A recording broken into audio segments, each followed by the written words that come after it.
Welcome back.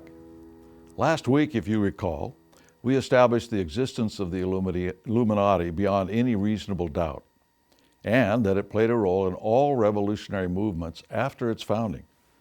Contemporary authorities like Abbe Barrawell, John Robeson, later Leon Trotsky, Winston Churchill, and even the state of California. This week, we're going to discuss their overall goals. Now, we've stated that their primary goals are a one world government to be ruled by them, and the elimination of God from public life.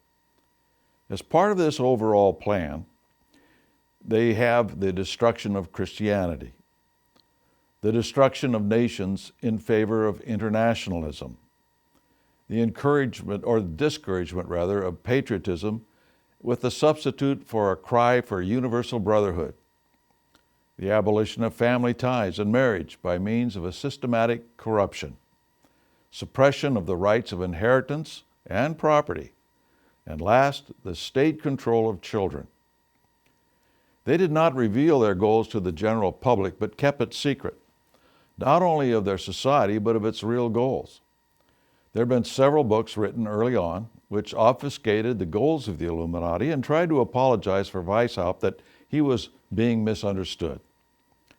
Now, anyone who tried to expose them was to be smeared and ridiculed as mad. And this has happened to anyone who's ever tried to bring out the fact of the Illuminati. And we can talk about that a little bit later when it is involved with the United States, or early America, even before the United States was formed. The overall strategy concerning the existence of the Illuminati was delineated by Weishaupt. He said this, quote, "Control the very fact of our existence. If they discover us, conceal our real objective by profession of benevolence. If our real objective is perceived, pretend to disband and relinquish the whole thing, but assume another name and put forth new agents." And that is what they have done over the years. The thing is that anytime anyone exposed them or any of their fronts, they were ridiculed. They were said that this had nothing to do with the Illuminati. These are just people doing various things on their own. It's a mistake. It's ignorance. Whatever excuse that they need to use for the machinations of the Illuminati.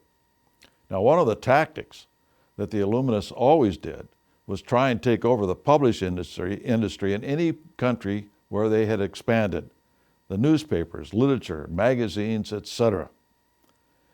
When they were discovered by the Bavarian government, they pretended to go out of business and resurfaced as the German Union. Now, the German Union was really quite an extensive front of the Illuminati. It really was a series of literary clubs. They had over 400 of them in Germany. Now, this was a series of local groups of literary clubs ostensibly established to provide literature, newspapers, and magazines to a wider group of people by sharing their costs. You see, in that day, literature was very expensive.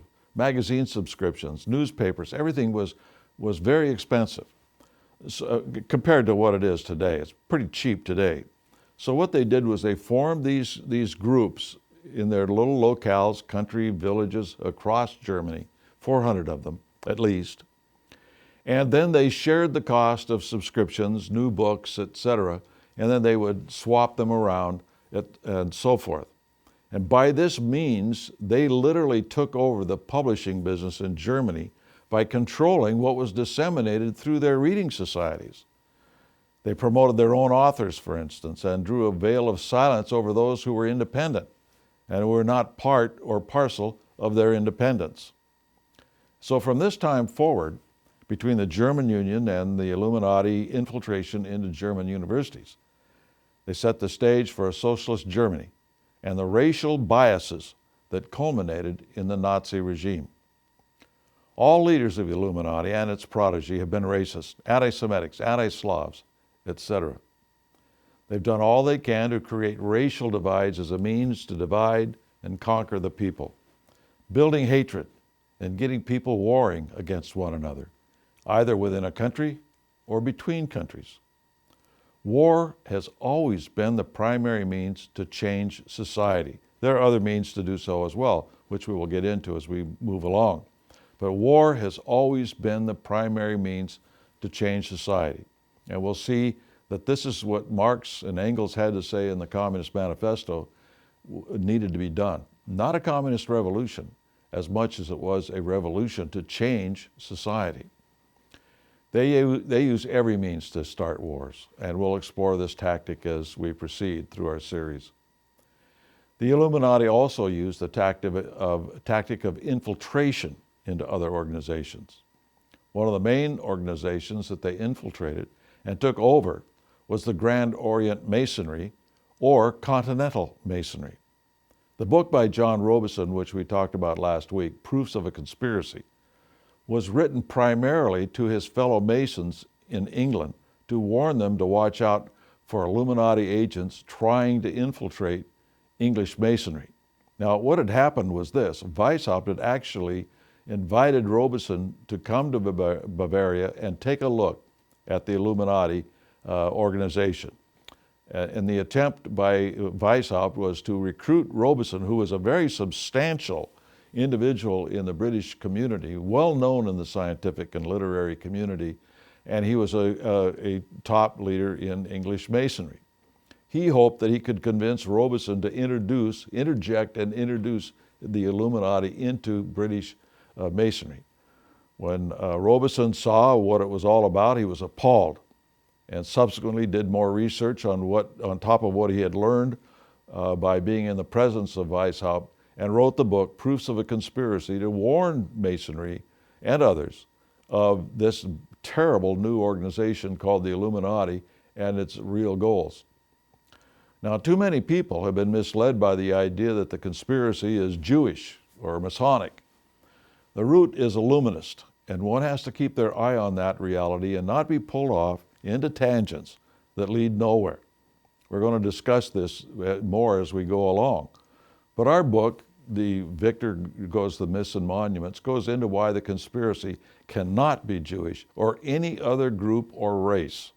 If it was, it would not work, since those minions who serve the conspiracy, who are not Jewish or Masonic or whatever, would realize they had no chance to rise to the top if they were excluded due to their different religion or race. I mean, after all, who wants to work for somebody when they know that they haven't got a chance of moving up the ladder of success, or in this case, the diabolical success? So that is part of the problem. When people look at the Illuminati, they think it's one thing when it really is simply all different races and people involved in this sort of thing. Until next week, we'll get further into it.